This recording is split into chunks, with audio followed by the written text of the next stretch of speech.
Bonjour, je vais poursuivre l'explication du code en vous présentant notre dashboard qui nous permet de visualiser les anomalies en temps réel. Pour cela, je vais commencer par vous définir qu'est-ce qu'un outlier. Un outlier, ou une valeur aberrante en français, est un comportement qui s'écarte de la normale.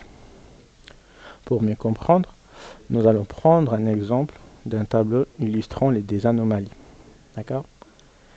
Donc ici, comme vous pouvez le voir, on a un tableau pour la visualisation d'anomalies par notre algorithme qui est l'isolation forest. En abscisse, on a le premier composant principal.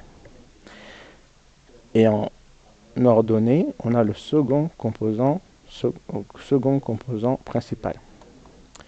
Les couleurs jaunes ici indiquent des anomalies qui sont détectées par notre algorithme isolation forest, tandis que les données en violet représentent quant à eux des données normales.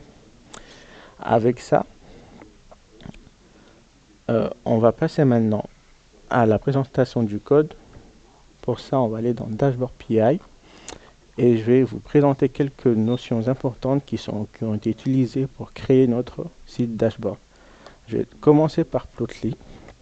Plotly est une librairie Python qui nous permet de créer et de visualiser des graphiques dynamiques. On l'incorpore avec Dash qui lui va nous permettre de pouvoir ajouter des composants HTML, comme par exemple vous pouvez le voir ici, récent anomalie, qui eux vont nous permettre d'avoir une section de pouvoir faire des sections de nos graphiques.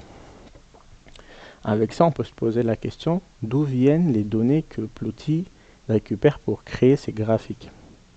Lorsque nous utilisons Plotly, ici, nous utilisons aussi un alias qu'on a créé qui s'appelle Go, qui est le diminutif de Graph Object, qui permet de définir et de personnaliser les graphiques.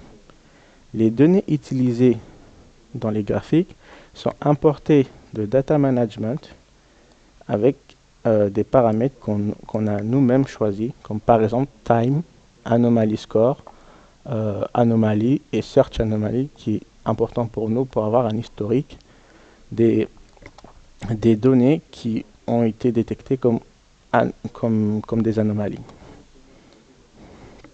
Maintenant, on va run notre application pour avoir notre site web dashboard. Pour ça, on va dans Main et on fait Play.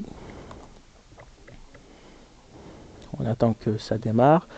Ici, déjà, on peut voir que notre application détecte plusieurs IP qui, pour lui, sont des anomalies, mais qui ont été déjà détectées. On passe à notre site. On le recharge. Voici maintenant à quoi ressemble notre site web pour notre dashboard. Il est un peu simpliciste, mais va directement à l'essentiel.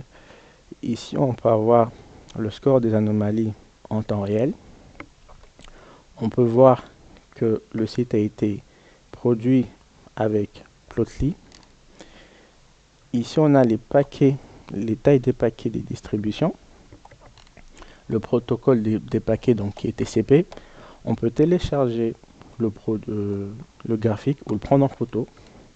Et ce qui va nous intéresser, c'est plutôt cette partie-là, qui pour nous va être intéressant. Pourquoi? Car il va nous permettre de catégoriser et de pouvoir rechercher par IP ou par anomalie des paquets qu'on pense être vraiment pas normal. Pour cela, on va prendre un exemple. On va prendre par exemple cette IP-là, qu'on va copier.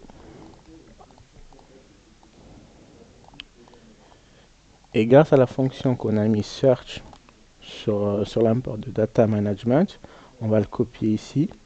On va choisir une date, donc du 6 au 6, pour ne pas aller loin. On fait Search.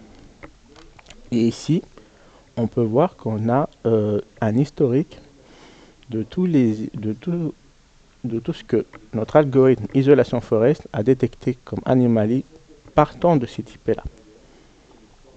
Merci beaucoup.